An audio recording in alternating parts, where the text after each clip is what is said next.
Continuamos entonces con nuestro capítulo de acción y contradicción. Entonces estamos viendo las clases de acciones, la clasificación de la acción. Ahora los presupuestos procesales de la acción. Requisitos sine qua non para que prospere la acción. 5 que están definidos no solo por la doctrina, sino ya también por la Corte Suprema de Justicia, la Corte Constitucional. Capacidad para ser parte, capacidad para comparecer, la calidad del funcionario judicial, la competencia y la falta de caducidad. Entonces miremoslos con calma cada uno de ellos. Capacidad para ser parte y capacidad para comparecer, que tienen que ver con una institución que se llama legitimación en la causa. Entonces, claro, a mí me permiten ir a un proceso, pero yo tengo que estar legitimado en la causa, o sea, en ese proceso para poder actuar.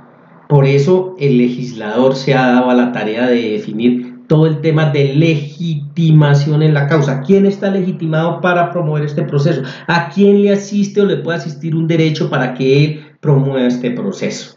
Y entonces ahí se establece la legitimación en la causa por activa, que sería el accionante, el demandante, o la legitimación en la causa por pasiva, o sea, el extremo pasivo, el extremo demandado. Y los dos tienen que estar legitimados, porque si no, no van a cumplirse con uno de estos presupuestos de la acción y por lo tanto esa actuación en Colombia no va a tener ninguna validez. Entonces ustedes tienen que adquirir esas competencias para poder establecer siempre primero la legitimación en la causa. Entonces, si estamos en uno de los ejemplos que hemos tomado, que tomamos para la sesión anterior del divorcio, ¿quiénes están legitimados en Colombia en la causa para promover un proceso de divorcio? Únicamente los cónyuges o, en casos extremos, el Estado a través de ese ejemplo del Instituto Colombiano de Bienestar Familiar. No más. Pero en Francalit solo los cónyuges pueden promover un proceso de divorcio, nadie más. Entonces, si alguna otra persona intenta promover un proceso de esos, ¿qué va a pasar? No está legitimado en la causa.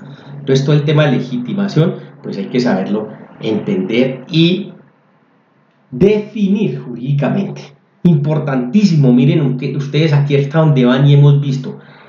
Cuando se presenta el conflicto, y lo vamos a hablar en planta blanca, cuando ustedes intervienen o van a intervenir como abogados, pues vean que lo primero que tienen que mirar es el tema de jurisdicción. Ya saben cómo hacerlo. Una vez visto el tema y definido el tema de jurisdicción, ¿qué tienen que mirar? El tema de competencia, de su juez natural, de su juez competente. Vamos en el segundo paso. El tercer paso, ¿cuál sería? De la legitimación en la causa de las otras partes del proceso, que ¿quiénes son? Demandante, demandado y en algunos casos los terceros.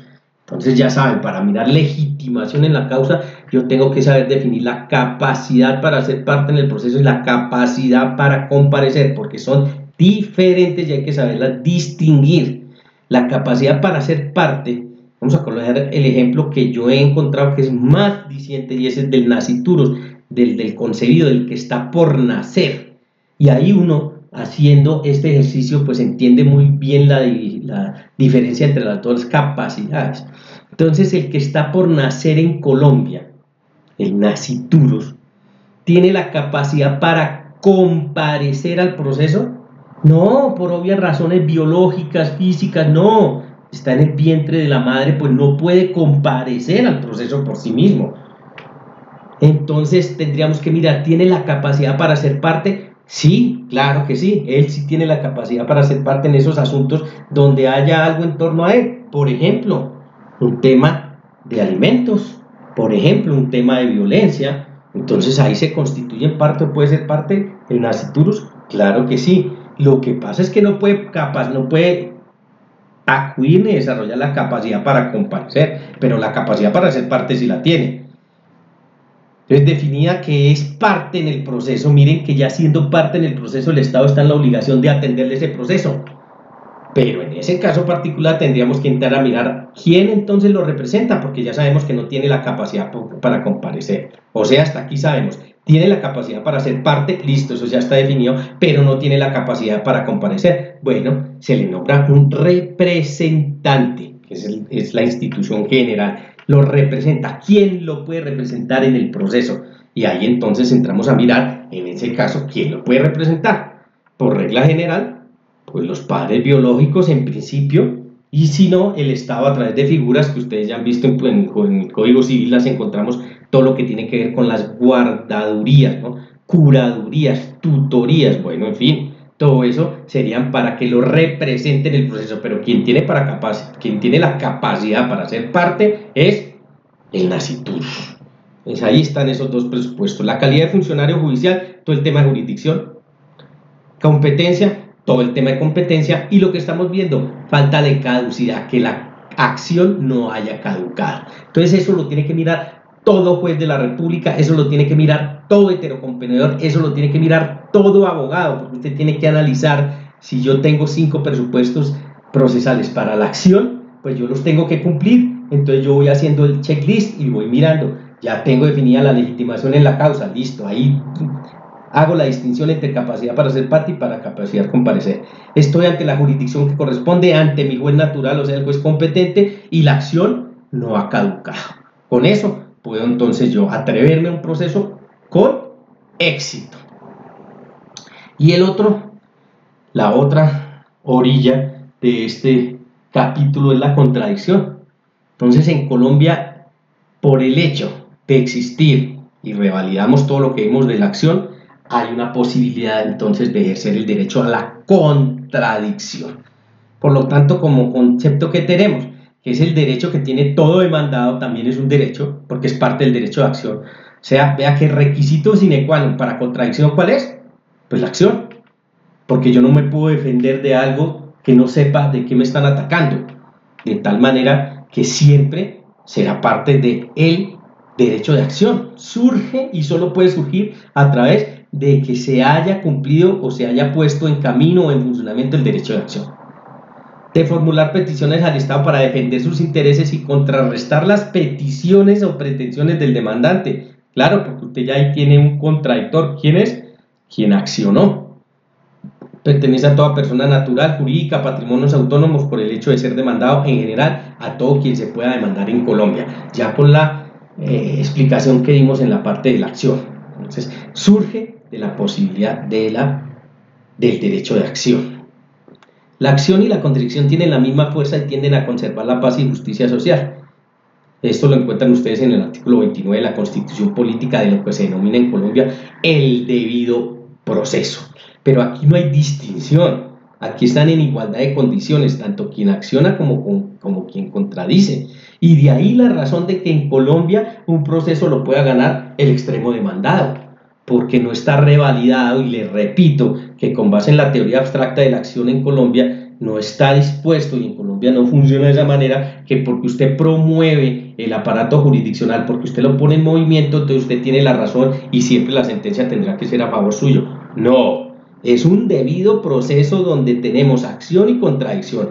Por lo tanto, si la razón la tiene el contradictor, pues ahí él ganará el proceso y el condenado sería el accionante. Hay formas entonces de ejercer el derecho a la contradicción. Unas formas evidentemente pasivas, cuando el demandado no hace nada ante la demanda, no la contesta, no le designa apoderado, y en penal sea cuando el sindicado huye. Pues es un ejercicio de pasiva que obviamente pues hay que contemplarlo, pero uno entendería que en franca lid, y más hablando entre abogados, pues esa no existe para nosotros entre los abogados, porque no se podría concebir que si se contrata una persona para que defienda los intereses actúe de esta manera, o sea, ni siquiera contestando la demanda. Pero bueno, hay que tenerla en cuenta y hay que analizarla. La relativamente pasiva, cuando contesta la demanda pero no ataca las pretensiones, ateniéndose a lo que se prueba en el proceso y no se plantea defensa ni aporta pruebas. Digamos que de uno de mis alumnos tampoco podría tener como actitud una relativamente pasiva, ¿no? Porque es que usted también sabe de derecho, usted está defendiendo unos intereses, pues usted va a actuar en derecho. Entonces, no contestar la demanda y no atacar las pretensiones, pudiendo hacerlo, pues hay que mirar cuál es la razón suya y su papel en el mundo como abogado, porque no tendría sentido, pero claro, se puede dar. Entonces, no plantea defensa ni aporta pruebas, Bueno, mire que esas pasivas y relativamente pasivas, digamos muchos doctrinantes y yo también sin ningún esfuerzo las consideraría una sola actitud totalmente reprochable. La aceptación de las pretensiones, otra de las formas, que es la confesión sin alegar atenuantes, lo que se llama en Colombia con la figura del allanamiento. Se allanó a lo que el demandante propuso.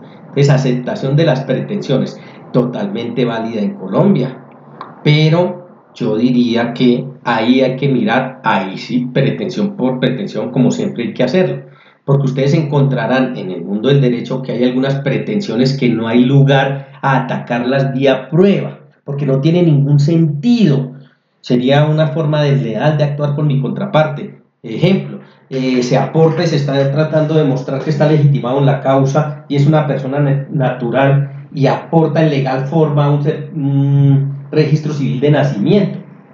Bueno, ese es un hecho que promueve el demandante y que hay que probarlo. Pues ¿cómo lo prueba? ¿Cómo lo prueba? Con ese medio, el documental del registro civil de nacimiento.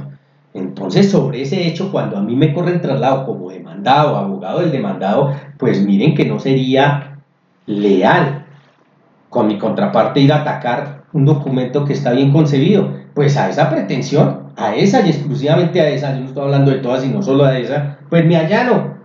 Entonces yo le contestaría al juez en calidad de demandado, sí, sobre el hecho primero existe la prueba documental, listo, está probado el hecho, no hay nada que hacer, no tendría ninguna consecuencia y está demostrando usted dos cosas, uno, que sabe derecho y dos, lealtad procesal con la contraparte. Entonces, en unos casos no se tienen por qué asustar, se pueden allanar a unas pretensiones, claro, ¿a cuáles pretensiones se tienen que allanar? A las que ustedes vean después de analizadas que no las pueden atacar con otro medio de prueba o con esos mismos que propone el demandante.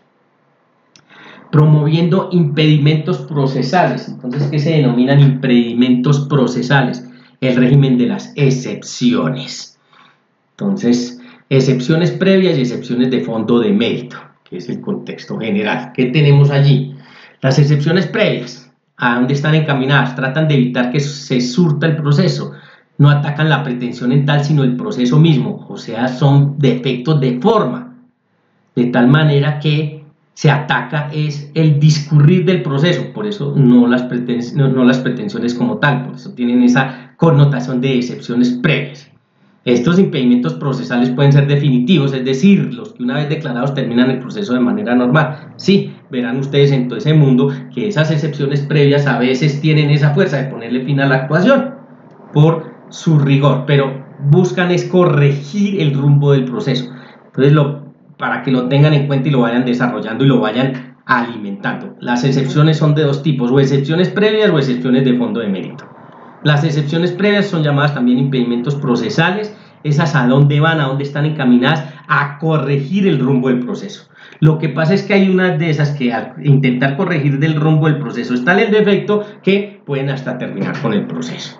Y las otras son las activas, propiamente activas de defensa, que son las excepciones de fondo o de mérito, que son cuando el demandado ataca y prueba lo contrario a lo que se propone en la demanda puntualmente en la pretensión. Entonces las excepciones de fondo de mérito atacan directamente la pretensión y por eso se denominan de fondo, porque esas tendrá que el juez analizarlas en la sentencia para ver si el demandado tiene razón. Y si así es y prospera una excepción de fondo de mérito que tumbe las pretensiones del demandante, pues es obvio y fácil entender que ese proceso lo ganaría el demandado, con sus excepciones. Por lo tanto, ¿quién promueve y quién puede promover, porque estamos hablando del derecho a la contradicción, las excepciones? Pues el demandado. Y entonces ustedes ya se tienen que ubicar en esa orilla y pensar en derecho y decir, aquí puedo proponer excepciones, primer evento, listo. Segundo, ¿qué tipo de excepciones voy a proponer? ¿Voy a proponer excepciones previas porque busco es corregir el rumbo del proceso o voy a proponer excepciones de fondo de mérito porque lo que busco es atacar las pretensiones que el accionante me está enrostrando con una demanda? Y entonces se establece así toda la figura del derecho de acción y contradicción. Por lo tanto, por eso se dice que el proceso judicial es una contienda, pero con conocimiento, con elegancia jurídica, en el cual hay un accionante y hay un contradictor. De esta manera, entonces, dejamos ese capítulo de el derecho de acción y contradicción.